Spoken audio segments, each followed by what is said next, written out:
All right, all right, all right. Look at us. Yes, hello. Good morning. You guys are already in here doing your thing.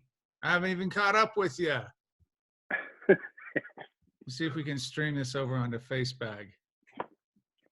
How are you guys doing? I hope well. Good. Let's see if I have any audio here. There I go. I have some audio now. I think so. We can hear you. Good deal. Good deal. 1 second here. I'm going to stream this over onto Wet Plate. Let's see if I can do this. They'll let me stream through Zoom over to Facebook Live. So we might as well do that, save a little time and energy. So how's everybody doing? You sold your house. Sold my house. I did indeed. Yay! Yay! Yeah, sold my house, and my studio is getting packed up as we speak. I got, I don't know, 10 boxes, all my dry chemistry, some of my wet chemistry, my plates, just, yeah, slowly but surely packing everything up. It's going. It's going. It's going. When do you have to be out of there? We just had our inspection Tuesday night, I believe. Tuesday or Wednesday, I can't remember. These days are all kind of blended together. And our closing is on the 15th of June.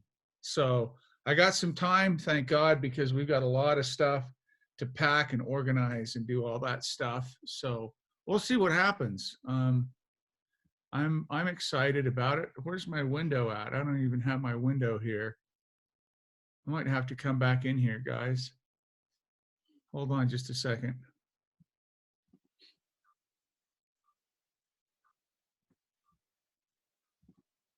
There I am. All right. Excellent. Good to see you guys. Yeah, we're trying to get everything going. It's going to be a process, that's for sure. But yeah, sold the house. I can't believe it in this age of coronavirus. We were concerned because here in the state of Colorado, as Tim knows, we've had a stay-at-home order for, God, maybe a month now. I don't know. It's been a long time. And Doug does too. Doug's in there too. So a couple of weeks ago, they stopped allowing people to come into your home and do in-person home showings. So we had a bunch of showings up to then. It stopped, and then and then right as I was saying, well, maybe we can sell it in May when they start relaxing this stuff up. And lo and behold, we got an offer. We countered, accepted, and we're on our way, I think. So, yeah, home is sold. Packing the studio up. I'll leave these up until I'm finished doing these shows. But I'm pretty much. I'm surrounded by boxes and slowly getting everything. My cameras are all packed up. My 2020 camera's down. My two 1010s are down. All my chemistry, my shelves are getting more bare as we speak. So slowly but surely. And then the plan is to move down to our property the 1st of June and live on our 12 acres down there in our trailer house. So hopefully it'll work. We'll see. We'll see. We'll see how it goes. So how's everybody doing? I hope well. It's a crazy world. Good to see you, Brent. We're slowly but surely making our way through this crap, I guess. I don't know. I don't know what's going on. I have no insight to it. That's for sure. But I do know that we have a good chance of here, at least here in Colorado, we have a good chance of working ourselves through it and not having the crisis they once anticipated a month ago. So that's a good thing. Anyway, you know, today I just had I've got a topic we can talk about if we want to look at that. I've got a couple of questions that came in, and we'll see if we can get to those. A couple of technical questions, and a little bit. What did we have? We had a question about developer, and we had a question about. I just got one this morning. Copying plates. How do I copy or archive or digitize my plates. And I know a lot of people say, well, that's easy. You just scan them, right? I don't scan my plates. I don't want to spend any more time in Photoshop than I absolutely have to be honest with you. And when I scan something, it is a nightmare with dust and scratches and everything else, whatever the filters are. And then you screw up the photograph and the color balance is usually off and all that stuff. So I use, I'll tell you what I use. I don't have it set up right at this very moment, but I do have a copy stand. And what I mean by a copy stand is I have two strobes. I have, what is that? I think it's 200 watt, 300 watt strobe soft boxes. And I 45 them. I put the plate on. I have these little wooden stands. So I'll put the plate, try to get it, as straight as you can. So you photograph it straight on. I put the two lights at a 45-degree angle. I usually crank them all the way up, full power. And it's not too much. I think it might be 300 watts. Then I put my camera on my digital camera on a stand, and I get I have 100 macro or micro lens or both, and I'll stop it down to about f11, somewhere in there, maybe 16. And I focus on the plate. I'll have the modeling lights on. I turn all the overhead lights off, so there's no reflection. And I even have a drop cloth sometimes I'll use if I get any reflection on the plate that I'll put in front of the camera and put the lens through it. So I have 45-degree lights, plate is nice and straight, focused, f11, f16, and the lowest ISO I can go, whatever that happens to be on my camera, I think it's 100 on this particular digital camera, and I make a couple of pops on the strobe. And the color balance is perfect. I can take those, download them, run them through Photoshop, crop them, clean them up, whatever you want to do with them. And that works excellent. I have scanned plates before. And when you scan plates, it is I tend to spend too much time cleaning up those little tiny dots and just the dust and whatever's on it. The color balance is always off.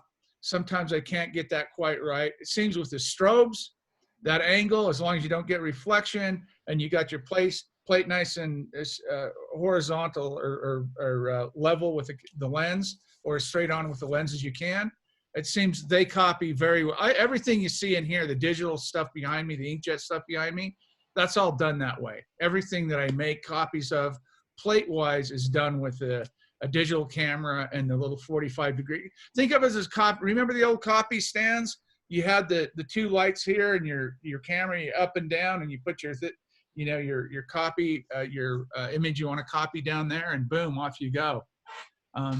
What did Kareem put up here? Let's see. Yeah, copy. There you go. Perfect. He just put a link up for a copy stand. Those are great. You can do that as well too. Those are wonderful. I like to knock out both the color balance and not spending a bunch of time in Photoshop, cleaning up little specks here and there. And it tends to be when you scan, and I know a lot of people scan them, and you can get higher resolution images, of course. But if you have a really nice camera, like I'll copy with a 5D, or I have a Nikon. I don't know what Nikon it is. But if you have a high enough end camera and a good optic, macro or micro lens, and you stop that down 11, 16, somewhere in there, man, you get the color balance, no cleanup. I can do those in about 5 minutes, and they're really nice, and they're ready to either print if you want to print them, or send them off, put them online, do web resolution stuff on them. So oh, good morning. Yes. Oh, he's using that one. Awesome. That's great. That's great. Quinn, that's what I recommend. Yes. Yes. Before I use Epson scanner. Yeah. V700, and there was so much dust. I have using analog photo. Okay. Starting with that. I used it analog photo for 40 years ago.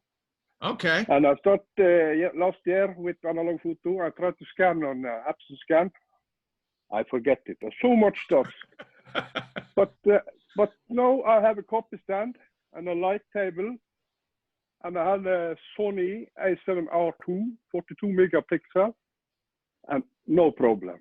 Beautiful. It's, Yeah, yeah, you guys are easy. way, yeah, you guys Yes, are way and ahead I of me on use that. Also a program. If I take my negatives now, Mhm. iPad 10, I start doing negatives, ambrotype, and I scan them with camera. And I use a plugin called Negative Lab Pro Yeah, from American, and I convert them. Perfect, easy. that's excellent. Yeah, very good. Thanks for sharing that, Jan. That's excellent. Yeah, and again, I think I'd get away from the scanning stuff, just like he just said. I'd probably go with a copy stand route, or fixed lights, or whatever works for you. It's good to not have to do as much or more work in Photoshop after scanning them as you did making them. And Brent asked, he said, do you varnish prior to copying them, or after? That's a great question. I've done it both ways. Sometimes I'd pull them right out of the pan, out of the darkroom, out of the wash, put them up, and copy them. I never let them dry down and copy them. So I either do them wet, fresh out of the pan, Brent, or I'll varnish them, put them on the rack. After they're dried and cured, I'll pull them out. So I've done it both ways. A wet plate, not the process, but a physically wet plate will look exactly like a varnished plate, or should be very close. So you're going to have that same look and feel. So you can either do them right out of the wash, or do them after you're varnished. A lot of people like to do them after they're varnished, but either way. So that was the first question. The other question was, let me just look here real quick, about developer. I'll kind of paraphrase the question. They're asking about how developer works. In other words, how do sweeps and islands and those problems occur when you're developing a plate. So if you remember back, we've talked quite a bit about this, about how developer works. It's an iron-based developer. It's ferrous sulfate in your developer. Usually you can do pyro, you can do stainers, you can do all kinds of stuff. But if you're doing a positive wet collodion, a tintype, or an ambrotype, you're probably using distilled water or deionized water, iron or ferrous sulfate, which is the reducer, an acid, which is the restrainer, a glacial acidic acid usually, and some kind of flow helper or viscosity, alcohol. And I've talked a little bit about this in the past. I'm now kind of recommending to back off the alcohol if you got a nice fresh silver bath. If you have a brand new silver bath that you've never used and you're pouring a plate for the first time to go in your silver bath, the first 10 or 15 plates, I wouldn't even use any alcohol in my developer at all. It'll help. It'll still flow nicely, but it'll help build density and not give you other problems sometimes you run into with alcohol. But those are the compounds in the developer. So the question is how does this work? And I think they were referring to sweeps and islands and just general problems in the developer. So when you have that iron-based developer in your cup, you pour it out on the plate. Here's what's supposed to happen. You're supposed to cover the plate all at once, or as quickly as you can. So what you're doing is you're putting that iron, that reducer, through the water all over the plate evenly as you can. What the alcohol does is if your bath is used, the alcohol will help it flow over the plate evenly. So if you start and you stop, you'll get sweeps or marks.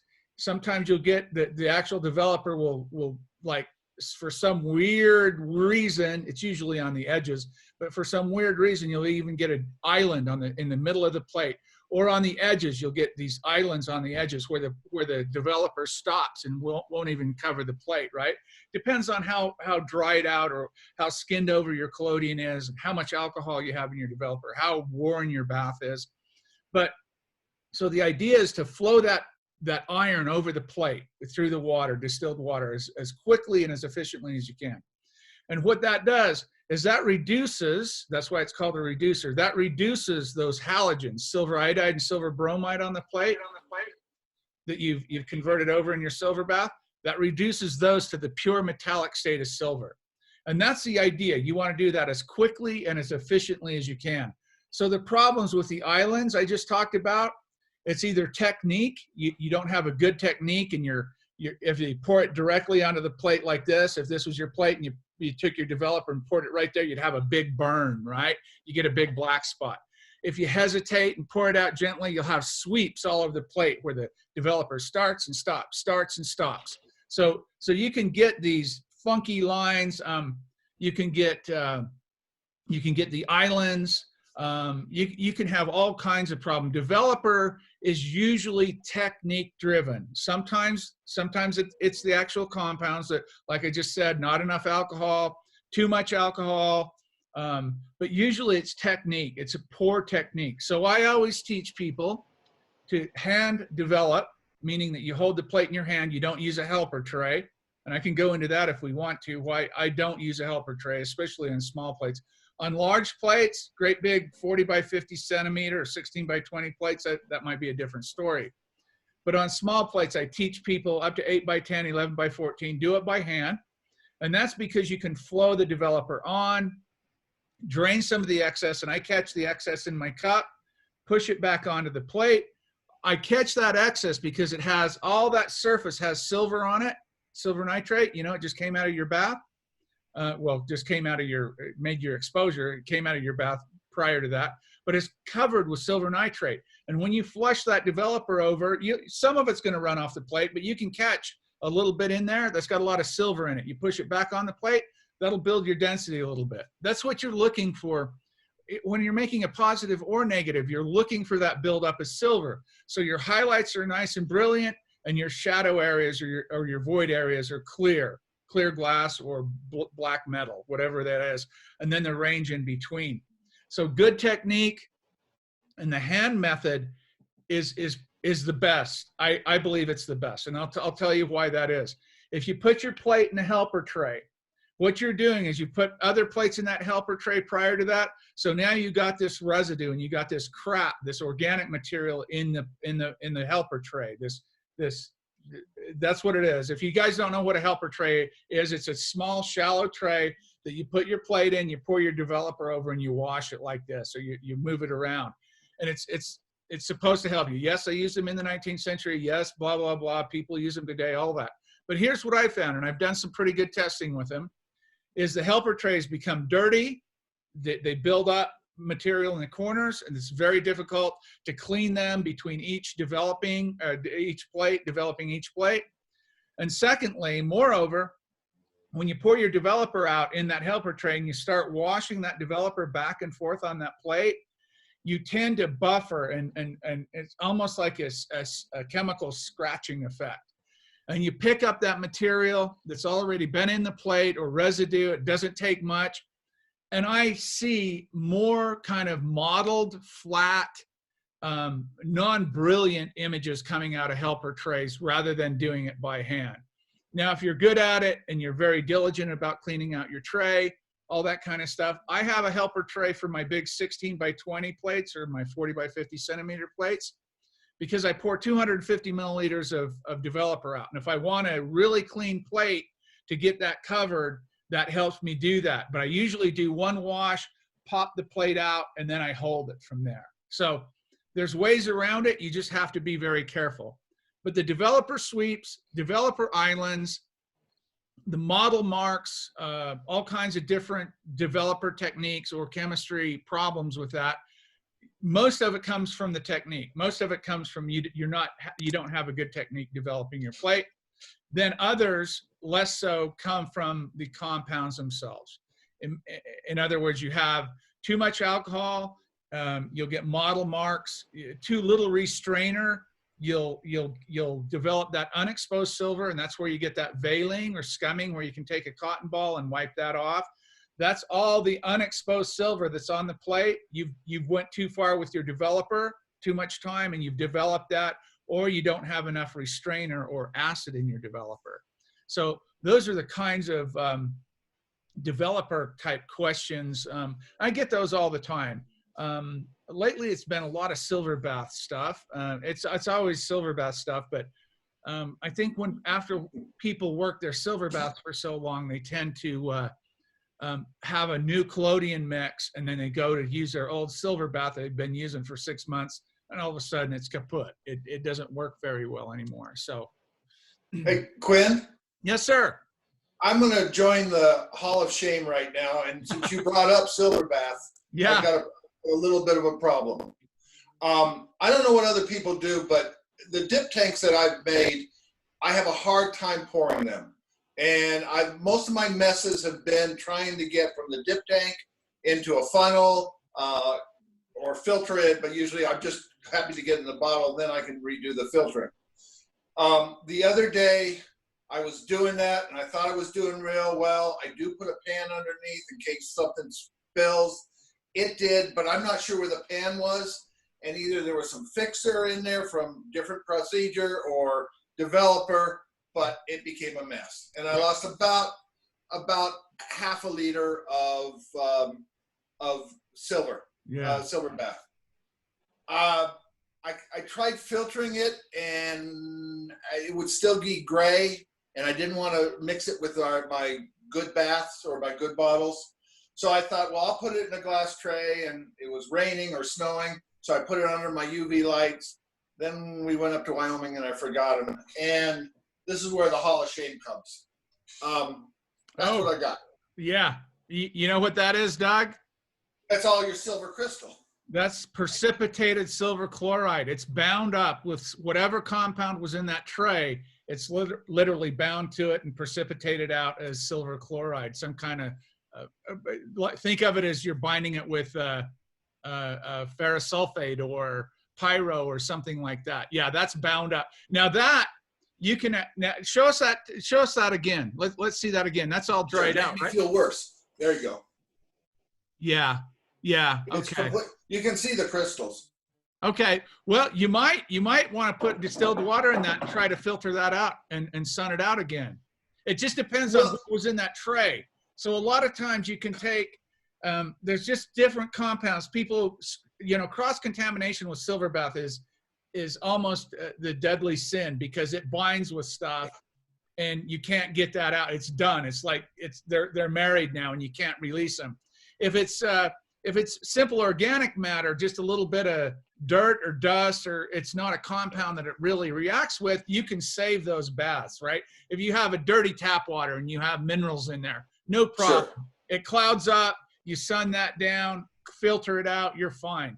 But if it binds with another chemical compound, you're pretty much screwed. And that's happened. I've had a couple of people show me similar things with, they mixed varnish in, they've had paint thinner and lacquer. They've miscalculated. They forgot what bottles which is which, and they've poured their silver back into another bottle. So once it gets caught up in something like that, that didn't actually look as bad as I thought in the first place. But you could try to, if there's 20 grams of silver there, you could try to put distilled water in there and recover that. But I'd never add it back in with another silver bath at this point. That's my point. Yeah. That's why I think I'm lost, because I really don't. There was something from the photographic, maybe even doing negatives, like fixer in that tray or something. Yeah, that would be deadly. Yeah. Yeah. Okay. Well, then that's. But hey, it's happened to all of us. We've all lost that silver. I know silver can be expensive, and it's getting more expensive now too. But when I was in Europe, I remember buying silver nitrate, and the 1 ounce, 28 grams of silver, 1 ounce of silver was almost $50. So it's around $14 or $15 now. It's fluctuated up and down. We pay whatever the market is on silver, the pure metallic silver that you buy on the market. We pay that price. So silver's $50 US an ounce. Our 300 grams or 100 grams or 400 grams, 480 grams of silver is going to go up. Our kilo of silver is not going to be 800. It's going to be $1,600 or $2,200 or whatever it is. So we pay the price for that. So we pay market value. That's silver, pure metallic silver we're buying. And that's the market. That's where the price comes from. So any of that stuff is passed on to us. So one last question, I'll get off. Please. I made my tanks by myself. Typically they're probably 3/4 full, and you've got square ends. Anyone have a good way of pouring those damn things out without having to turn them, so they don't drip back down the side? Or Clip a spout on To it. me, that Clip a that's my spout on biggest. it. They have little spouts you can clip on. I think Really? Lund Photographic has those. They're just little clip-on spouts, so you can empty your tanks out. I'll see God, if I that'd can be find the worth- link and send it to you. Or look at Lund Photographic and take their idea and cross over. I know what you mean, because my big 1620 silverback tank is a nightmare. I have to use, here's the other solution, Doug. I'll show you.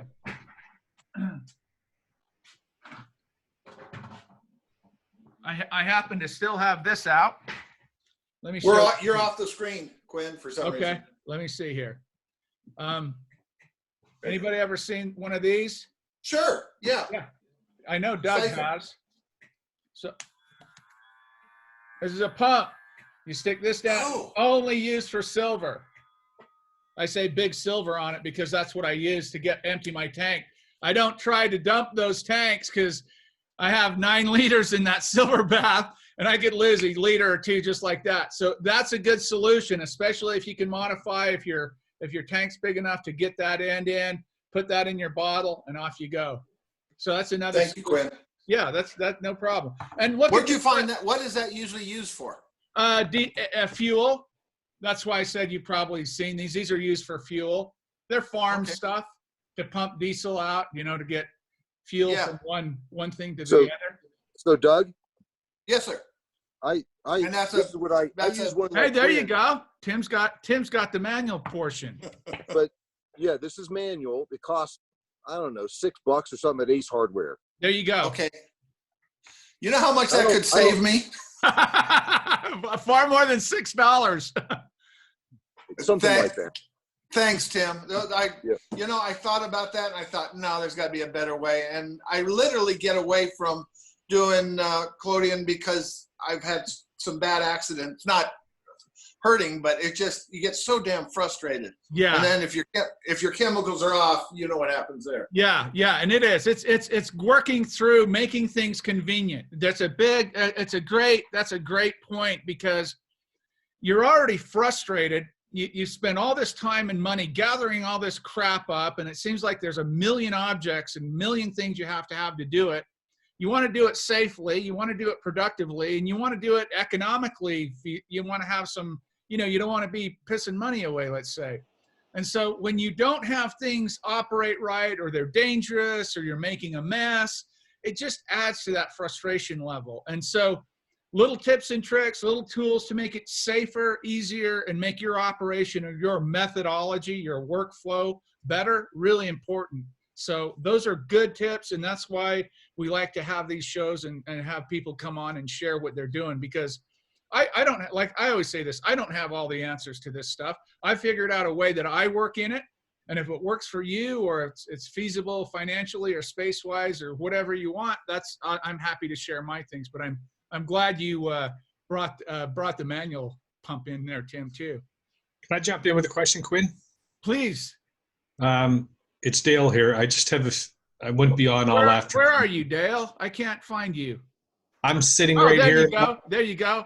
I'm sitting here. I'm sitting here in my office waiting for my lovely to tell me I should be in the garden. But okay, perfect. Go for it. we finally got a good day. I had a question put to me this morning, and I thought it was kind of good. I quite sure I know the answer, but thought I would ask the maestro for his input. The question was, I understand UV is king. With that aside, if you were making a long exposure due to low light, is there any degradation in image quality from a 2-minute exposure, say, versus a 2-second exposure? This guy's background is in color, and I know he's referring to reciprocity, and I know that's not an issue, obviously. But I think I know the answer, but yes. That's a great question. That is a great question. People ask that quite often about reciprocity failure. You want to tell us what reciprocity failure is, Dale? Oh, well, gee, that's easy. Those who might know me know I have over 30 years as a commercial photographer, and most of that time was spent doing a lot of field work with people like Koken and Stingray. So filters was my king. And the best way I can answer that question is at a presentation in Ottawa once. Anyone that's presented knows there's always somebody in the crowd that wants to be recognized. So this guy put a question to me, because my exposures were long at that time. I mean, it was not uncommon to go 5, 10, 15, 20-minute exposures at dusk, which I loved. So the question was put to him. He said, how do you allow for reciprocity? Well, rather than getting into that debate, I asked him for this great response. I asked him for a response, what it was, and he told me all about color shift and yada, yada, yada, yada. So my answer was, you mean I can get all that extra color without having to spend hundreds of dollars in filters? So he just kind of stopped and never got any further than that. But the bottom line is reciprocity with film is simply the digital version of chromatic aberration, if you will. Exactly. Yeah. And it's wouldn't you say it's a failure? Isn't it a failure type of failure, right? So you talk about the black and white film, and look at the reciprocity failure in that. You get the starburst, and you get like you say, it's a misalignment. It's a failure of going so long that the film, if you will, starts failing, if you will, kind of thing. Basically, the 3 layers overlap. And usually the cyan will typically shift. There you go. Away from the red and the greens. Exactly. Yeah. Excellent. So that's a great question. To answer that question, no, you don't have the failure in this particular process. So what I actually prefer for me is I prefer longer exposures. I actually prefer, not so people can move or so. It makes it more difficult for a sitter if you're doing portraits, but I believe this process gives better results with longer exposures. It's like it's made for that, right? Yes. You're talking an ISO of 1 or 2 or 3 maybe, right? So you're already way down in that. Somebody asked me one time, what's the equivalent of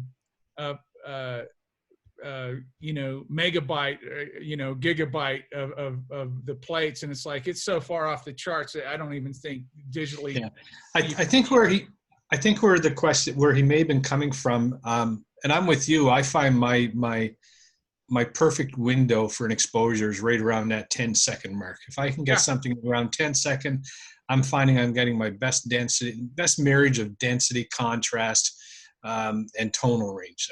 I have no science to support that. It's just an observation. Yeah. I think what he's asking, I think where he's coming from is there any increase in contrast with the longer exposures? And personally, I don't think it is, because there's a fine line between contrast and density.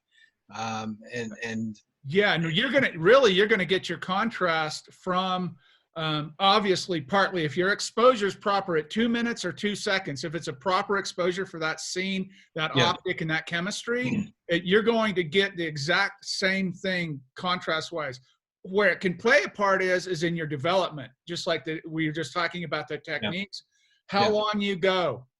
That's why it's really important for like positives. We talk about a 15-second baseline. What's the equation on that?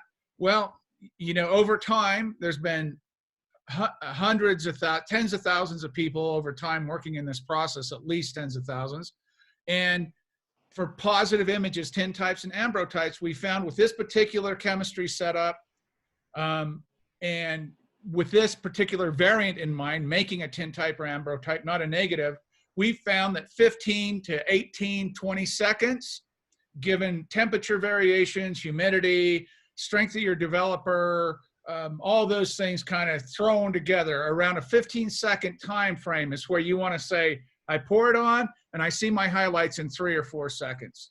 I see my midtones come up in 8 or 9 seconds. And around the 12 or 13 second point, I start to see some detail in the shadow areas. That's why it's really important to pay attention as you're making this image, a portrait or a landscape, still life, whatever you're doing, that you look at your very brightest highlight and you look at your shadow detail and you burn that image in your mind. So when you're in your darkroom developing that plate, you can pay attention to those. That's where the contrast is going to be, or what we call density. Contrast and density are kind of interchangeable, right?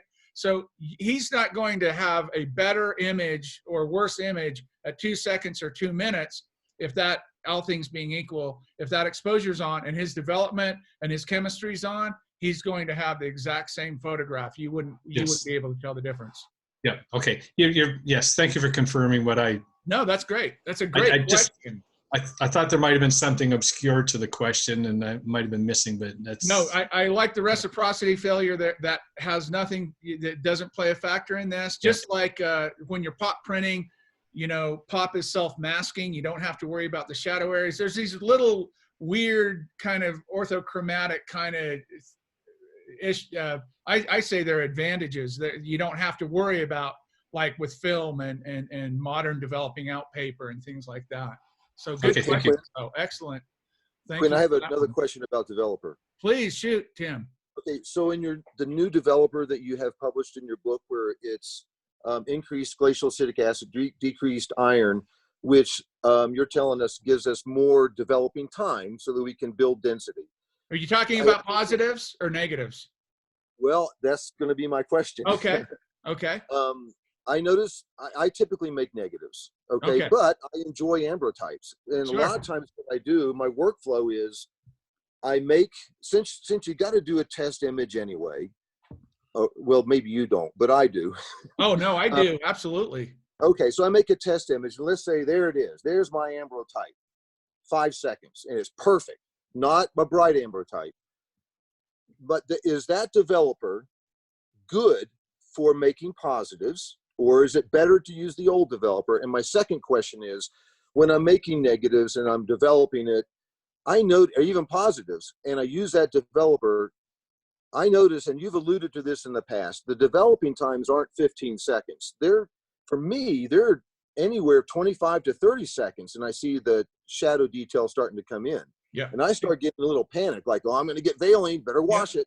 Yeah. So can you comment on those two? Yeah, questions? those are great. Thanks for that, Tim. Those are great questions. So what he's asking, so what I always say, if you're making negatives, you need to know what a good positive looks like for that scene or that sitter or whatever, that photograph, that image.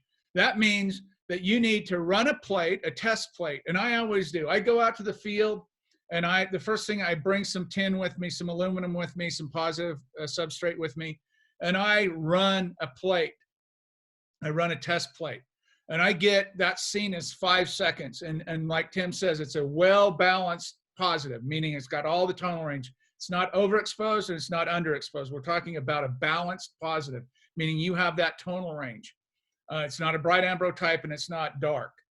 And if that's 5 seconds, I know now that I'm going to start with my negative process around 7.5, 8, 9 seconds, somewhere in there. I'm going to go time and a half, or maybe even double time for a negative. I'm going to add that much more light to it. I usually start with 1.5. Archer says in his book, 1.5 to 2 times the amount for a negative for light, right? Tim's asking about the chemistry.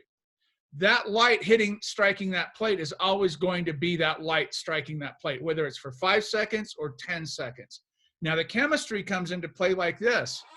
When I talk about positive chemistry and I talk about negative chemistry, and this is the developer specifically, there are differences in a collodion and there's differences in the pH of the silver bath and maybe even the silver content, it just depends. But this is the developer. In the positive developer, what we do is we add more iron and less acid, more reducer and less restrainer for the positives. Why is that? Because we want to get a very thin negative. We just want to basically flash that up in 15 seconds and have everything we can get on that plate develop. Put it under the water or in the water and you're done. With the negative developer, we want to extend that as long as we can. We want to pull out every single detail that we can. On my negatives, I can look at my negative and study my negative, and I'll print it, and I'll see things in the print that I can't visually see on the plate. That's how detailed that gets. So chemically wise, what we want to do with that developer, that negative developer, is we want to decrease the reducer and increase the restrainer, meaning that we have a slower process. My negatives develop in a minute and a half, sometimes a minute 45 seconds. I let them go that long. Why don't I get veiling or scumming or that or developing the unexposed silver, that restrainer's holding it back, and I've reduced that iron down to where I can pull up all the details. You don't need that in a positive. You're not going to see them. A positive is reflected against something black, whether it's the substrate itself or it's glass. You put it against something black, it's a very thin negative, and we use reflected light to bounce off the silver. With a negative, we use transmitted light to go onto a print, and we want all the detail we can get. So the restrainer is increased in the negative developer, and the reducer, or the iron, the acid's increased and the iron's decreased. Gives us time, and that's what we want. The exposure hitting the plate, the light hitting the plate's always, it's going to be the same, positive or negative. What you're trying to do is get a baseline. Where a good positive is will give you a good starting point where you can make a good negative. The reason why I like to take aluminum or tin with me out in the field, the alumatypes, is I can pour those real quick, sensitize them in a minute or two, and run a test plate, and it'll give me a baseline. Is it 10 seconds or 20 seconds or 30 seconds out here? I don't know, you know, depending on my optic, how I've got to stop down. So that quick one-off positive gives me an idea where my negatives will start. And why don't I just throw the negative in and go for it? Because those plates are subbed and they're prepped, and there's a lot of work that goes into that. So you want to have a positive you can start with and get your baseline. Like I said, Archer says 1.5, 1.5 to 2 times the exposure for a negative rather than a positive. So it's a good baseline. So does that answer the question? I hope. So the question I have is an ambrotype made with that developer Right. as good as an ambrotype made with the old developer with increased iron, decreased glycolic acid? No. Are you going to see a difference in quality? Yes, that's okay. I got your question now. Sorry about that. You're asking, is it equal? Are you going to get as good as image using the positive developer making a negative? Is that what you're asking? Let's talk about ambrotypes. Okay. Okay. Sorry. Yes. Yeah. If you're using the negative developer on an ambrotype and you go a minute or a minute and a half, yes. Yeah. It'll be a great ambrotype. I mean, yes, it seems pretty good. It will. It won't work the other way around, though. You won't make a great negative with positive develop. Can you make a negative? Yes, but you won't make the best negative you can because you don't have the time to go on to all those details. That's why I separate the chemistry out. So then maybe what I should do is only make negative developer and just use that, and don't even worry about stocking my shelf with positive developer, because I can make positives with that negative developer. Yeah, and I've had people say the other way. They say, well, if I can make negatives with positive developer, I'm just going to make positive developer and use them for negatives. You can do that, and your negative will look fine, but you'll get better results if you have the negative developer making negatives. You'll just get more detail. It'll be a better image. It'll always be a little bit off because you don't have that time, that time with the reduced iron and the increased restrainer or acid. You don't have that time. Positives, if you spend a minute developing them, you're gonna pull the detail out that you want to pull out of them. Yeah, absolutely. And you probably noticed that. I've done both ways, and I've noticed that the negatives don't work that as well with positive developer, but I can make positives with negative developer if I go long enough. Okay, that answers. Thank you so much. Absolutely, that's a great question, by the way. Jan says the salt print, when sensitizing, I use a few drops of citric acid to reduce fogging to get better contrast. Absolutely, yes, that's great. And another thing you can use in your salt print, Jan, is dichromates. And I know if you can't get them in Norway, you can use that other, I can't remember what we talked about that last time, the alternative to dichromates. But potassium or ammonium dichromate in your salt prints, you can adjust your contrast. It works great. I've done that. If I pour, John says, if I pour with hesitation, it gets me every time. If I pour with intention, my 8x10 tank is, yes, yeah. You get out there and you pour, you don't hesitate, people come, well, they used to come here to do workshops. When people came here to do workshops, they'd sit down, the first day we'd go over all this and that, and they watch me make plates and we talk about the photography and all this stuff. And the first, I'll ask him, and I used to do this all the time. I say, what are you most nervous about? What are you most concerned about? Oh man, pouring the Collodion. I've been practicing at home with whole or half and half milk or whole milk or whatever they do, or heavy whipping cream, you know, whatever. I've been practicing on glass. And I tell them, and they're kind of amazed. I'll say, you will not have a problem pouring Collodion plates after your second or third plate here. You will have problems developing until the late afternoon. What? Yeah, your problem will come from the developing technique.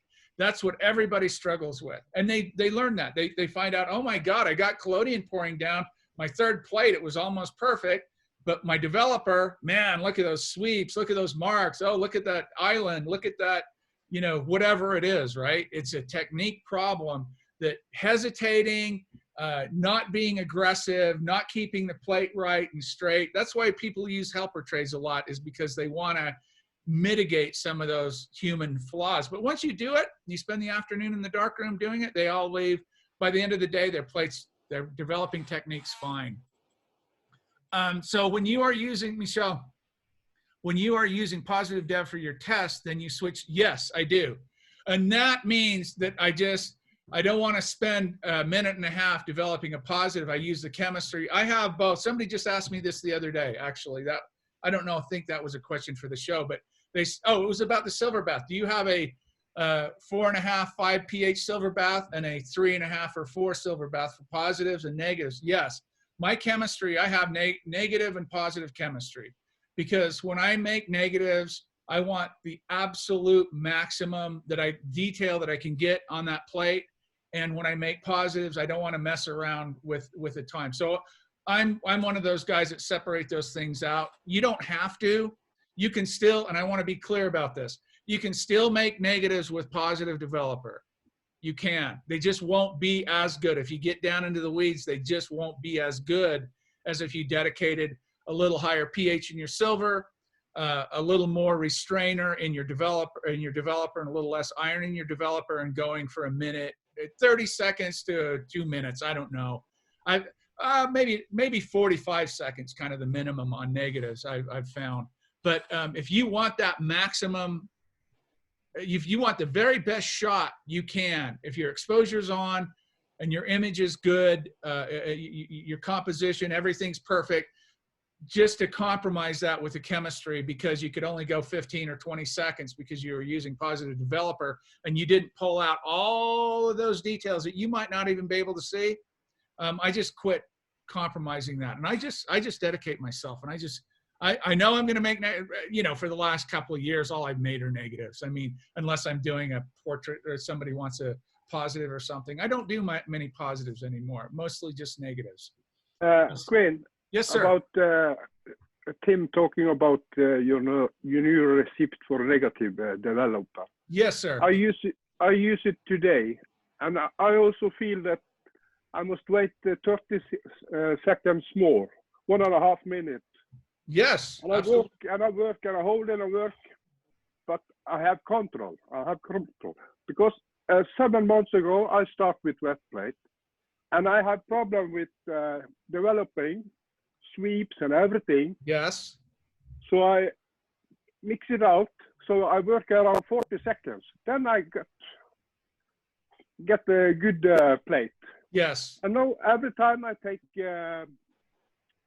Ambrotype and I start to try and get good negatives, I always use slow developer. Good. I have control, much more control.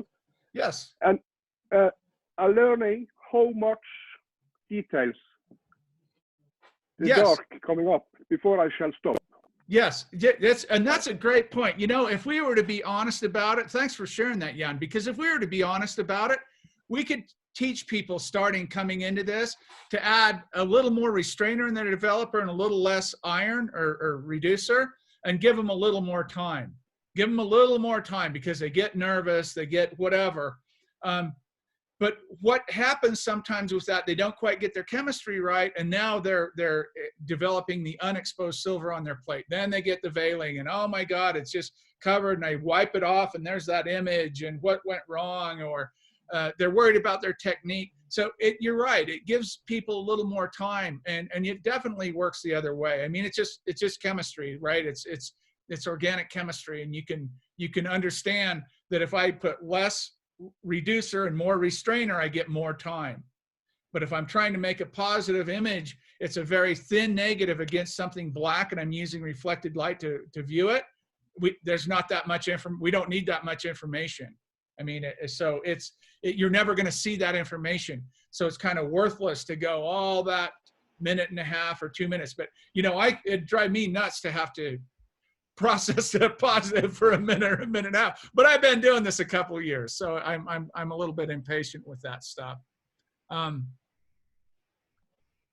Pouring out. That was back when we were talking about pouring out, but it's always good to revisit developing. Sorry about that, John. Yeah, okay. So yeah, those are kind of the questions that I got this week, or this last few days. One actually today about the copy stand. I highly recommend using your digital camera on a copy stand rather than scanning, but it's your prerogative. And then developers always kind of it's at the core of everything. If everything else is right, your exposure is right, everything else is right on, the developer seems to always kind of creep in and screw people up sometimes. So it's always good to talk about that. I enjoy it. I wanted to share this quote with you guys and see what you think about it here. Let me see if I can find it. Maybe I can't. Let me see, where is it? Let me close that window down, open that up. There it is. Where am I here? There I am. So I want you to read this quote with me. You know, you guys know I've been on an Ernest Becker thing for a while. This is, we'll just leave this up for a second. This is a quote from his book, The Denial of Death. And I wanted to raise this and have a little discussion and see what you guys think about this. He talks a lot about creativity and about artists in the book. Well, I don't know. Yeah, he does talk about artists, but he talks a lot about human beings, purpose and meaning, and the creative types, like kind of what we are, right? That's what we do. So here's one of his quotes that I wanted to run by you guys today. It says, the key to the creative type is that he or she is separated out of the common pool of shared meanings. I want to stop right there and kind of dissect that sentence. What he's saying there, I think, and you guys chime in on this, he's talking about creative people, like anybody in this room right now. This applies to you, whether you really know that or not. If you're here listening or participating in this discussion, you're a creative type. You just are. You might think, oh, I'm just technical, I just like this stuff. No, you're a creative type. You are. So the key to the creative type,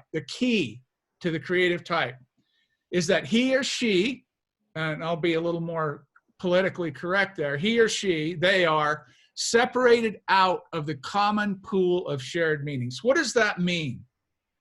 They are separated out of the common pool of shared meanings, meaning that we are, and I'm speaking for everyone in this room and all the creative types, the key to the creative type, we are separated because we don't buy into, at least in some part, or maybe completely, to this common pool of shared meanings.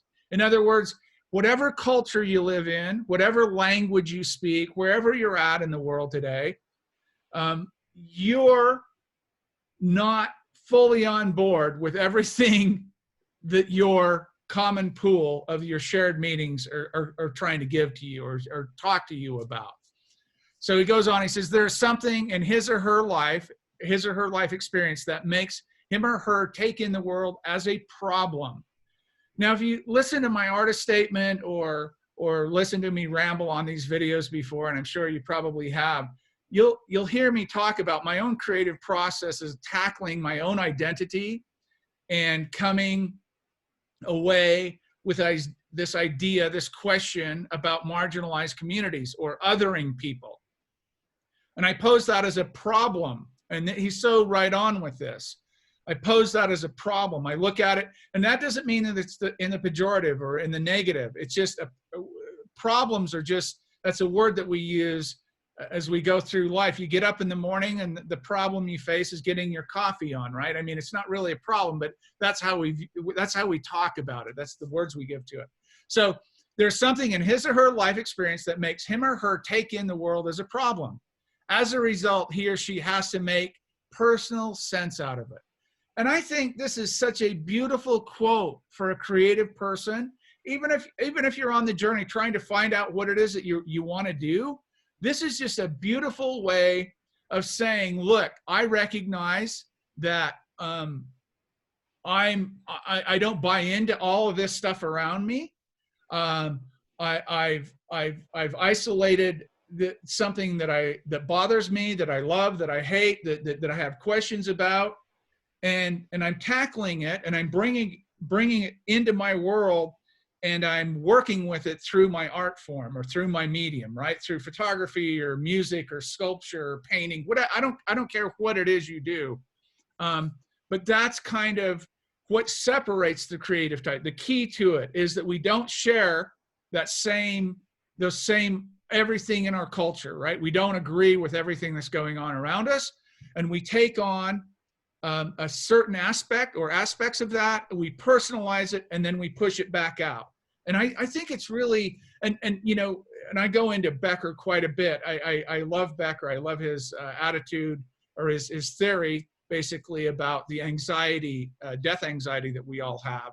And that was my thesis about why we treat people that are different than us, threaten our own kind of immortality projects, and we lash out at them. And this is a little different aspect of the whole denial of death as the creative type. Creative types tend to deal with those things a little better than the people that are kind of asleep at the wheel and that are constantly varnishing over this, we're just a sacks of meat that'll be worm food one day, and it's difficult to deal with that in our heads. So the creative type, the thinkers, the people that want to say, wow, I kind of want to figure out what I'm doing and where I'm at, and you feel that frustration. That's Becker's way of saying, and kind of synthesizing it down to saying, you don't share everything in your culture or everything in your worldview or everything around you. Your worldview is a little different, and you find those problems or those ideas that you're interested in, you personalize them, and you put them out in the world. So, Jan, that's the alternative to dichromy. Thanks for sharing that, Jan. So I wanted to share that with you guys.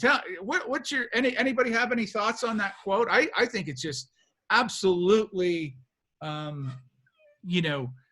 nail on the head from me. I mean, I read that and I'm like, yeah, there I am. I get that. I understand that.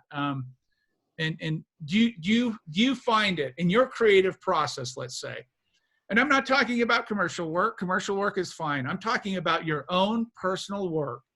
Do you find that quote resonates with you? Do you see yourself in that? Do you find yourself saying, you're right, I don't share that common belief in my world.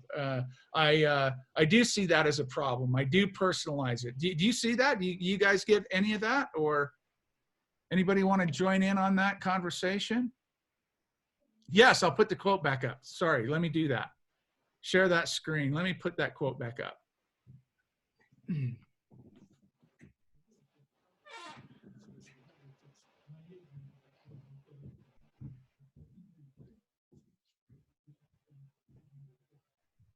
So what he's talking about, making personal sense out of it, is whatever medium you use, right?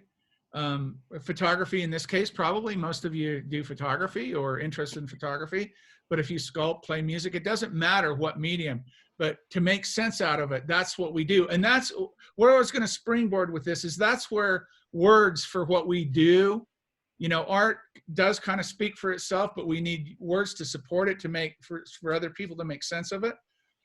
This is the springboard into giving what we do words to support it. And to make sense out of it, we make the work, but we also have to help people understand where we're coming from. And language You know, the spoken or written language is probably the best way to do that for the layperson, because most people that seeing your work aren't going to have, you know, the semiotical or the image kind of background of interpretation of your work. You'll have to supplement that to help them understand how you've made sense out of this problem. So I always relate it back to my work, because that's the only thing I know. Taking these marginalized communities, talking about why people other or push different people to the margins, or want to put blame on them, or, you know, scapegoat them, that kind of thing, like we've talked about. And so I try to help people into my work by giving them the context of who I am, my thinking around this, and then show them the work and have them make up their own mind. Like I always say, you can't make people like your work. There's a whole different world of saying, wow, that's an interesting photograph, versus that photograph has depth and meaning. That's a whole story. That's a whole narrative right there. Or maybe it's a piece, it's a whole narrative and one image in the whole of the narrative, right? So there's a difference between saying, oh, that's a cool photograph, and what does that photograph mean? Or what does a series of photographs or the body of work mean? And that's where we have, that's where photography is really special for me, is that I get to work in these multiple pieces. I get to literally break off small chunks of this project and present it, and then put text around it and put it in context, give the intention behind it, and hopefully people understand, oh, he's talking about this problem. Oh, he sees this as that, as this way or that way. And try to, again, try to start discourse, try to start dialogue through art and through photographs in this case. So if you make photographs and you say, I don't know why I make the photographs, reverse engineer this quote from Becker and start looking at it from this perspective and say, what problem am I, you know, you're asking yourself, you made the photograph or photographs, and maybe you'll say, what kind of problem am I talking about here? Analyze yourself, right? Start deconstructing yourself about why you make the work.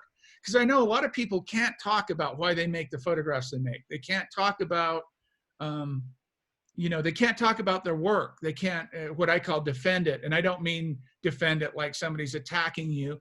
It's just somebody saying, oh, what is that about? And you know, a lot of folks just say, well, it's just a beautiful mountain scene, or it's a beautiful vase of flowers, or it's whatever, it's a portrait of my child, or, you know, whatever it might be.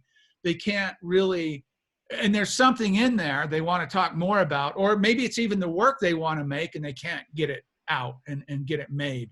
But if you reverse engineer this quote from Becker and start looking at it from the perspective of, what problems do I see? And I'm not talking about, you know, being political. I mean, your work can be political, but I'm not talking about getting on bandwagons and religious or political or other things. If those are in you and they're personalized to you, that's a different story. But just getting on mainstream stuff and going off, that doesn't mean a whole lot in that context. He's talking about making it personal. And that's the whole key to art for me, is making something personal and being able to talk about that in the work, and not having it generalized. You know, you want to be connected to that work. And that's what people have a very difficult time coming up with. They say, oh, I'm just not that interesting, or what I'm interested in doesn't really have any profound impact, or I've heard all kinds of things people talk about, but in the end, they really do have something to say. Other people really do want to see and read and understand about that and reveal something in human nature. We all have something to contribute. And I think art, and especially photography, for me, obviously, but that's the medium I've chosen. But for me, I think everyone has something to share that they can teach each other. We're all teachers and students, all of us, right? And there's nothing wrong with making pretty pictures and making, you know, stuff to put over your couch, and that's great, that's wonderful. But at the end of the day, we're going to walk up to those images and say, wow, that's beautiful. Yeah, it is, it's beautiful. Oh, it looks great over there. Yeah, it looks great. And then the conversation is going to end, you know, versus walking up to a photograph and saying, what is that? Oh, that's where, 167 Native Americans were massacred, the site where they were massacred. What? Yeah, this is what happened. The American government, the military came out. We have this whole conversation. It's a catalyst for dialogue or discourse. And so for me, whatever's on you, whatever's a burden to you, whatever's laying on your shoulders or heavy on your heart, start exploring that. That's what Becker talks about in that quote, the problem. What problem do you find that needs to be talked about, that you, and yeah, most people will completely ignore you. Nobody cares that I make photographs. Nobody would care if I never made another photograph. Nobody cares. I know that, right? But I do this as a form of it's catharsis. It's cathartic for me. It's therapy for me. And then when I do have a person come along or send me an email or write me something and say, wow, I saw your show, or I listened to your lecture, or I got your book, whatever it is. I just got a beautiful email this morning or last night. I'll say his name. Maybe he's watching. His name is Fred. And it was just a beautiful email about, he got my book a long time ago. And we had a conversation about Becker, and he talked about he read Becker with his first wife died, and both he and she read The Denial of Death, and he talked about the meaning of it for him, and he quoted it, and just to have that engagement, to have somebody that you connect with, that you might not even know, you probably don't know. That's what art does, is it affects us in that way. I've been moved by so much art in my life. If you see my artist presentation, you'll see a handful of artists and people that have influenced me. And I've been fortunate to meet a couple of those people, actually. And so influence is incessant, and you're just so grateful that you got to see their movie, to see their photographs, to see their paintings, to read their books, because it gives you a broader perspective and helps you understand your place in the world. And that's what I hope art will does for people, helps them understand where they're at, helps them widen their worldview. So we I know it sounds trite and cliche to say this, but so we start treating people better. We start treating one another as human beings rather than things or objects or problems, or we start looking at that. And art has stopped wars. I know it started wars too, probably, but it stopped wars. It's ended hunger. It's done, made peace. It's more so than anything, it's enlightened the personal individuals. It's helped people grow their worldview and understand different perspectives. And I think that's really important. And so if you'd like that quote from Becker, which I absolutely love, I say reverse engineer that a little bit and look at it from the perspective of how do I, as a creative type, tackle these problems in the world that don't sit right with me, and how do I then form that into something in a narrative or a story that I can make work about and then share with people. And you'll be surprised. I mean, you'll be surprised what that can do. And overall, I know it's lofty, and and I don't want to be coming off as trite and cliche and, oh, he's stuck in pipe dreams. No, my little old world, I've had really beautiful experiences with people through my work. It's just been amazing. I am so fortunate and so grateful to have stumbled on something that I've been able to formulate and put a little bit of sense to, and then make work around and then share with people. And those people that it resonates with, they've changed my life as much as whatever I may have contributed to them coming back to me. It's really, in the end, it's a very selfish act, let's be honest, right? And Becker calls them immortality projects, right? I know that I'm going to die, so I write books and I make photographs and I come on this Zoom channel and I somehow I want to live on, right? I mean, and I'm aware of that. I get that, right? I know I'm worm food. In the end, I'm worm food. We're all gods with anuses, as Becker says. And so I get all of that, but my time here whatever it is, I would like to contribute. I'd like to be an asset, not a liability. And I think art is a great way to do that. And photography, especially because it's consumable by everyone. Everyone understands what photography is. They may not understand what, Bach, I don't want to give any examples of what people might not understand, but photography is accessible. It's accessible. So what does somebody have to add? Come on, get in here, guys. Let's have a conversation about it. We can talk about this stuff. I'll go on it. Please.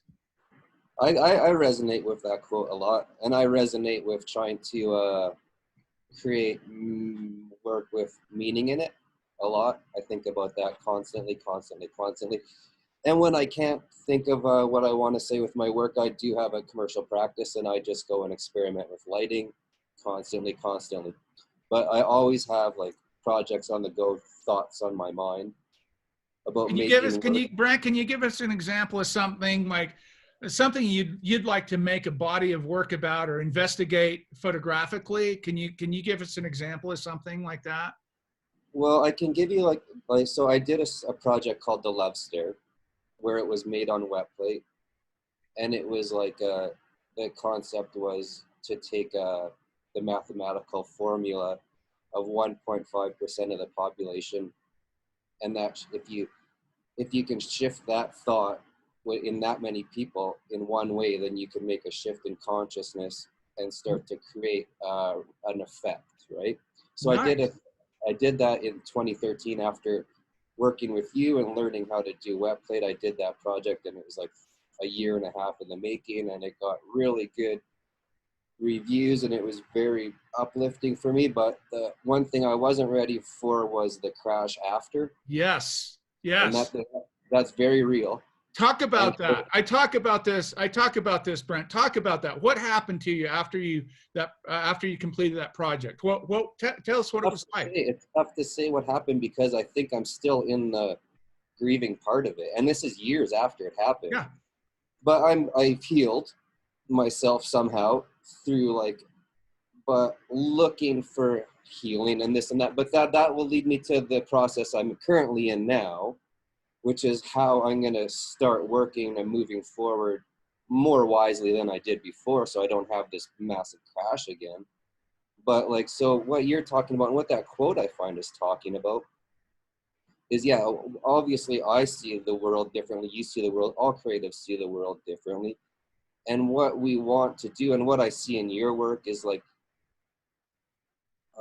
and this is, I've heard this from other things that I've been listening to on Zoom channels while I've been in the house this month and stuff like that. But what my calling is for people to experience. All of our callings are for people to experience. And for you, it's people being seen, like the American work. That's your calling, is to show people what they're missing, to show other people through you. And for me, that project was to show people what it's like if we come together as a community and share the feeling of love.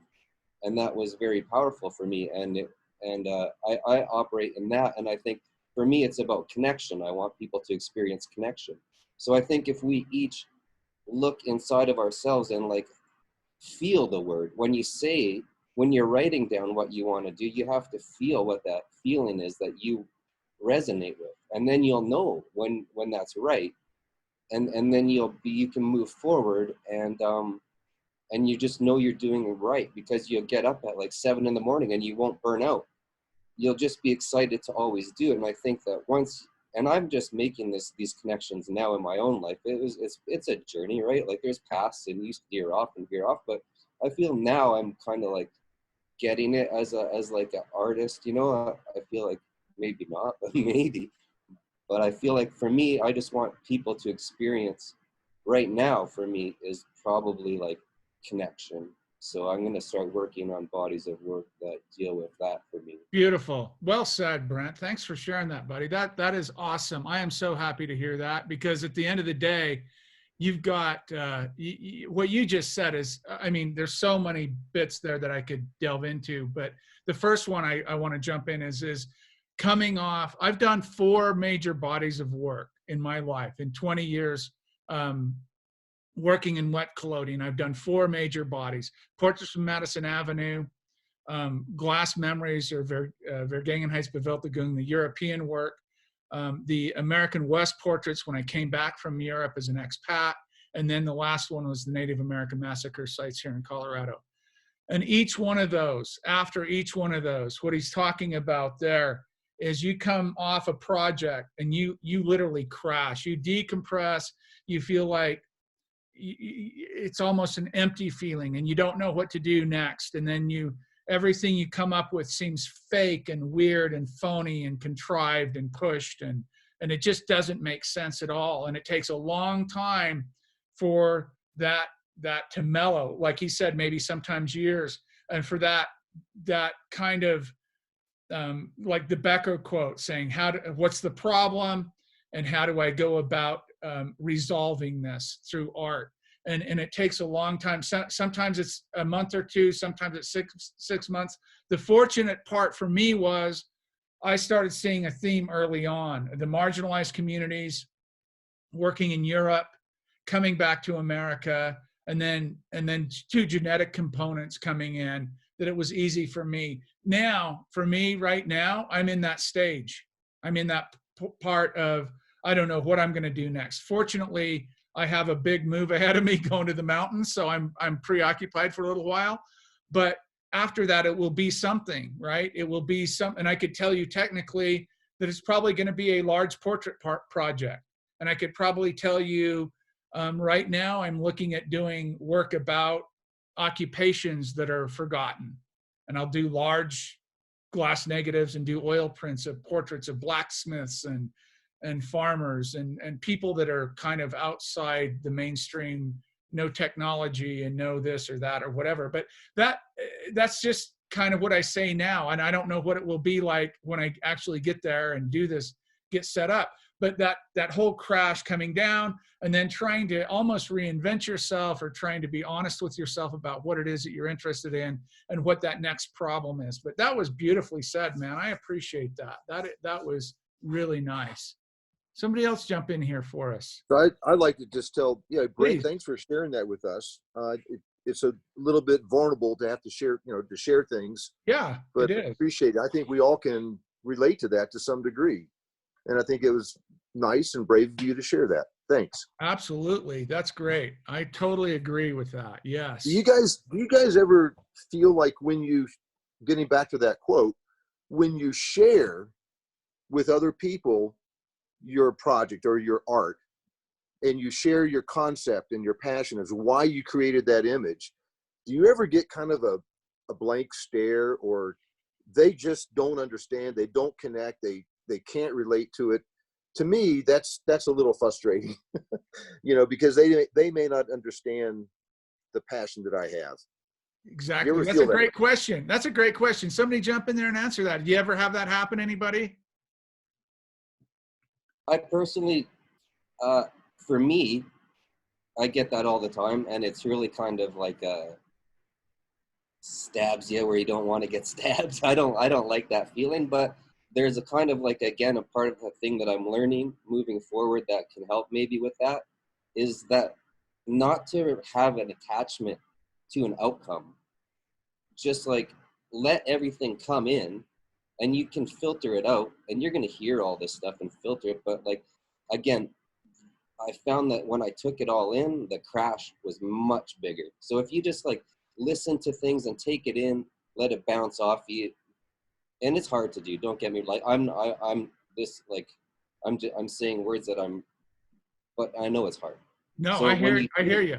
When you hear that stuff, I'm just trying to like have no outcome to my work. Just like create an experience for others and listen, but let it bounce off you more freely. And Quinn's good at that. Like, like me, I'm just still not that, I don't know. I don't know if I'm that good at it, Brent. I might appear to be, but look, I'm a human being. I'm fallible. I want people to like my work. I want all that, but I do understand, maybe this is what you're saying. I do understand at the end of the day, I know most people won't give a shit about what I do. Let's be honest. They just don't care. I don't have time for that. That's not interesting. That's boring to me. I don't care. And how I would answer Tim's question would be, and piggybacking on you a little bit, Brent, is that to be aware that primarily you made the work because, and like that Becker quote, you saw, your worldview saw this problem and you wanted to tackle it personally. It's cathartic, it's therapeutic. You needed to do this. That work is something you have to do, kind of thing. So that's primary. And then secondary, take joy in the one person out of 1,000 that says, oh my God, writes you that email or comes up to you after a show or during a show or whatever you're doing and says, wow, I was really moved by your work. This is how I feel. And you know, that one in so many thousands that will actually do that, your job is completed just in your own personal work doing it. And then secondly, touching one or two people out there. That's one or two people, then a lot of the people, human beings on the earth, will never touch or never reach out that way. So when you explain your work to people, Tim, and they have that blank stare, I understand that, right? Or I understand why they say, well, what are you doing? Oh, look at the guy with a gun to his head, or look at, why are you photographing naked Black people, or what, you know, and if they don't understand what the context and the intention behind the work is, you can't force them. They're just, it's like, hey, I didn't like that movie, or I read that book, I didn't like that book, or, you know, we just can't please everybody. Like Brent says, you can't take that in so much. I try not to. I really understand, as I mature as an artist, as I mature as a human being, I understand that people aren't going to like what I do. They might not even like me, right? I mean, I understand that. So, and I'm okay with that. That's the way the world is. But for those that do, that's where I want to concentrate and put my energy and work toward that, rather than worry about somebody that doesn't like my work or doesn't like me or thinks something about me that's not positive. I mean, I don't need everybody to like me. I'm not saying that. I'm putting in the context of an artist, like Brent was saying. That's a great question though, Tim. And I know it's tough to show your work and put yourself out there and be vulnerable with that stuff. It's really tough to put your work out and then somebody asks you about it, and the worst part for me is and I went to graduate school and I saw this. We had this big third semester in graduate school. We had to do these big presentations about our projects, our what we're doing in graduate school. And people would get up there. It's a big place in Plainfield, Vermont, Goddard College, in this hay barn, a big auditorium type of thing. They call it the hay barn. And you have to show your work or perform or whatever you're doing, whatever your medium is. And then you do question and answers, and that's your advisors and your peers and all this stuff. And somebody in the audience had asked the artist the question, and they'd just be dumbfounded. A profound question that the artist could not answer, basically defending the work. And it was the most painful thing. I just cringed for that person. Like it was like, wow, they didn't spend enough time thinking about and being authentic about why they were making the work. And I'm not saying I have every answer. Somebody could challenge me and I might find myself that way. Knock on wood, thank God hasn't happened to me. But it's just painful. There's a part of people not understanding your work, and then a part of people really understanding it and then asking you questions that you can't answer. That is probably the more difficult thing. People are intrigued and say, well, what about the, you know, whether it's, you know, racial or cultural or you know, whatever the questions might surround of why you're doing that, and your connection, right? Your you know, you're kind of like, why are you making that work? What is your connection to that, right? And you don't have a good answer for that. You don't have like, oh my God, you know. And I saw people in graduate school just get strung up. Oh my God, my heart broke for them. Like, oh, I'd hate to be that person up there right now. So as I watched these presentations go through, one thing that really did for me is it really said, you've got to be authentic about what you're talking about. You can't cover every question, and you might not be correct on everything you answer, but you've got to think through what it is that people will come to you and say, why did you do that?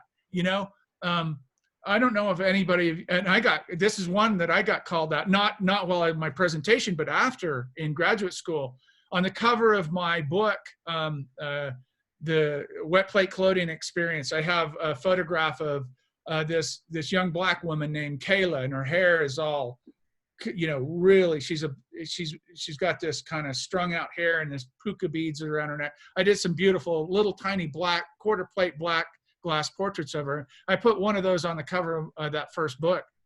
And these young black women walked up to me in the foyer after my presentation. They said, "You know about hair?" And I said, "Excuse me? You know what black hair is?" And I said, "Yeah, well, yeah, I know what black hair is. Do you know politically what that means? And why did you make those photographs?" And they started calling me out on it, right? And fair enough. And I thank God. I said, "Well, listen, this is the young woman's story. She's a young black woman that lives in the state of Utah, and she's a Jehovah's Witness, and she looks like this," and told the story around her life and what she's dealing with and how that kind of all came about. And that took that kind of fire out of this politically correct kind of what's the politics of hair, black hair, and why is a white man photographing this person? And what I did is I tried to synthesize it down to humanity and talking about othered and being in a culture that you're not accepted in, and what those struggles are, and then connected my own self to that, And I always say this, Richard Avedon said the most beautiful thing about portraits, and I'm primarily a portrait photographer. He said, in the end, all of my portraits are self-portraits. And I feel that way as well too. So be prepared to answer questions about your work. That means a lot, even if people don't understand them. Hey, thank you, Doug. Oh, sorry, Doug already took off. I appreciate that. Doug's a good guy. Well, guys, I'll try to be back here next Saturday with more boxes packed, and eventually you're going to see this white wall with no photographs because they're all going to be packed. But I'll try to come back every week. Yes, Jan, please. I have a comment here. Yes, please. I started a little project that I found things at the seashore. Like beautiful. I found like this from a whale. That is so cool. Yes, and I think this was the tin type. There you go. What is that whale part? What is it, Jan? Tell us what that is. This is about the tail. Okay. 2/3 behind the head. Okay, and I think this is 2-3 tons. Wow. 5-6 meters long. Wow. And Jan, this is really important. Everyone knows, most people in here know that you live in Norway, but tell us your background and tell us why you're connected. I already know, you haven't shown me that work, but I already know about you a little bit. Tell us about your background, and that work will mean something different to people. I always be at sea. I started working at sea, big sea, when I was 16 years old. I educated myself as a captain at sea when I was nearly 40. And I always lived close to the sea, work on the sea, close on the sea. And now with that plate, I think I go find something beautiful art like this and old trees. And get it? Wet plate? You get that, right? There you go. Old it's trees, difficult yes. to see, but it's an old tree. And for me, I find art when I walk with my dog at the seashore, and I see the beautiful in it. And I do this project this summer when it's hot in Norway, not snow and windy and much raining. So after that, late in the autumn, I will do the opposite. I will take all pictures with that plate, I think, of all the plastic garbage coming from the sea to seashore. And that's the difference. I make the art, the beautiful from the nature, and the shit from humanity. What a beautiful project. Garbage. What a beautiful project. Yes, there is so much garbage, plastic garbage from England, Scotland, sure, US, coming to Norway and up here. Could you imagine, Jan, could you imagine that beautiful whale tail piece next to a bunch of plastic bottles as a diptych, and telling that story and your connection to the sea and your connection as a person that's lived that for 50 some odd years, and that's a beautiful thing. See, that's exactly what I'm talking about. you're educating people, you're telling a personal story, and you're raising, that's a problem, right? You're doing just what the Becker quote talked about. And now you're synthesizing and finding a way to push that out. And you can tie the process into it, and you can talk about that. That would be a gorgeous piece of work, a body of work. Every spring, the local government have people from the schools cleaning up every beach around. But it's coming new all the time.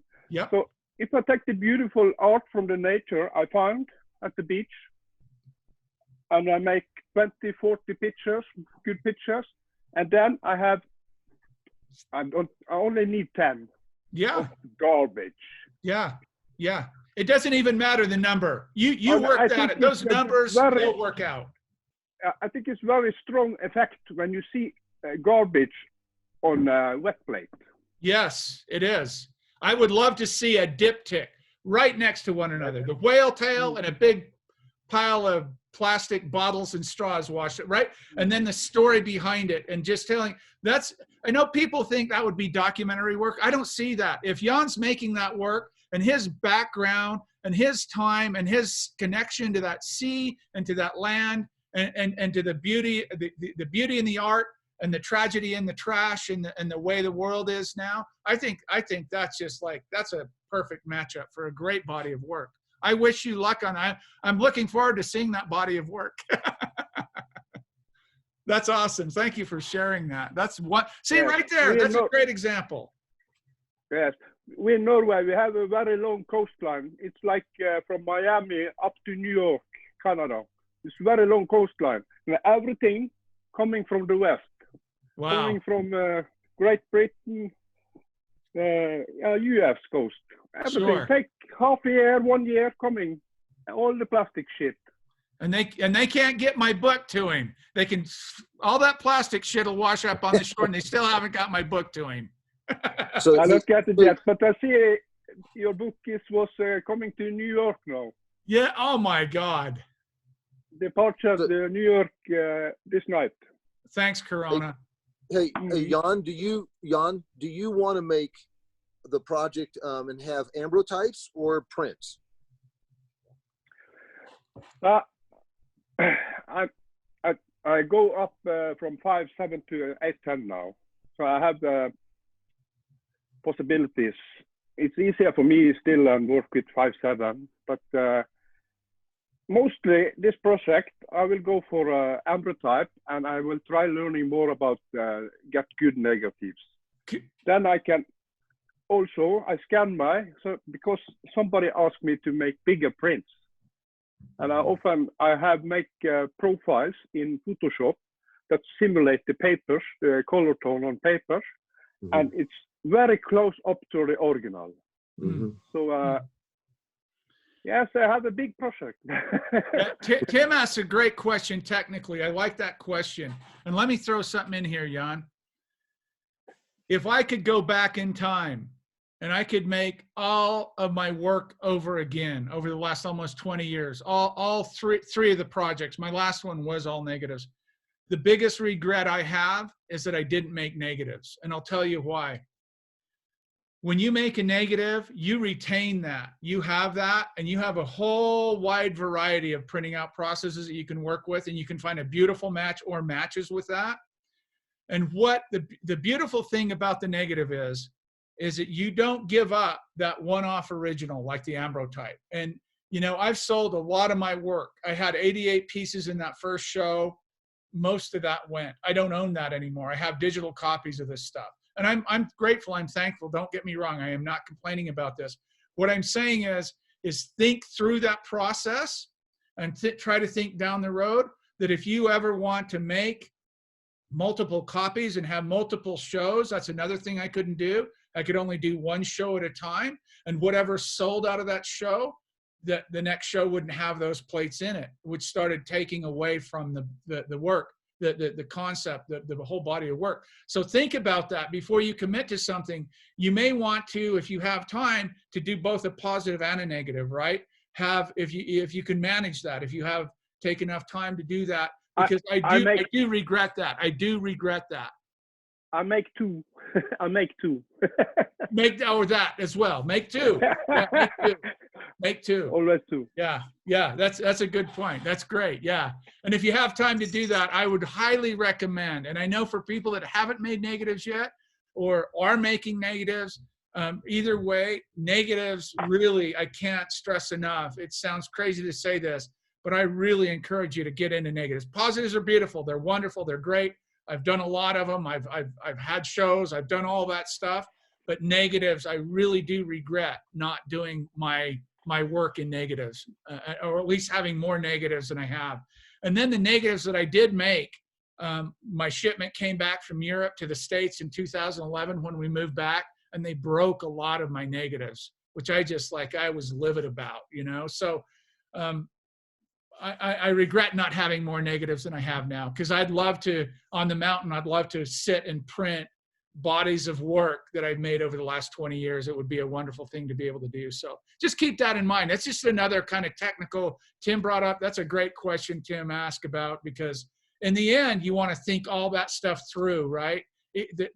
Not only the conceptual and the ideas and all that, but the technical too, and how if you want to show it, if you want to sell it, if you want to, do those kinds of things, there's some steps before that you need to consider. So those are great questions.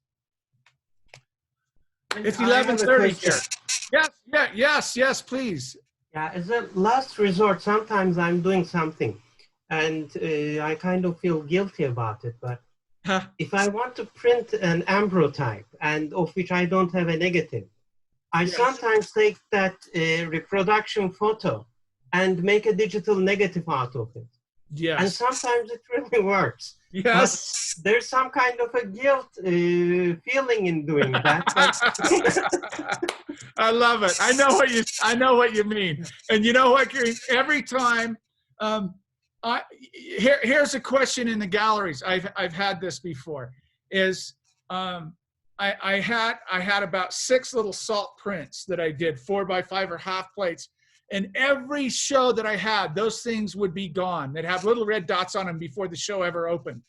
And the question was always, is this original from the original negative? It's always the question, right? Mm-hmm. And so I know what you mean, and you can do really beautiful stuff. You're absolutely right. You have a positive, you scan it or copy it, and you make a digital negative and print. They're beautiful. And the technology now is incredible. You can really do some amazing stuff.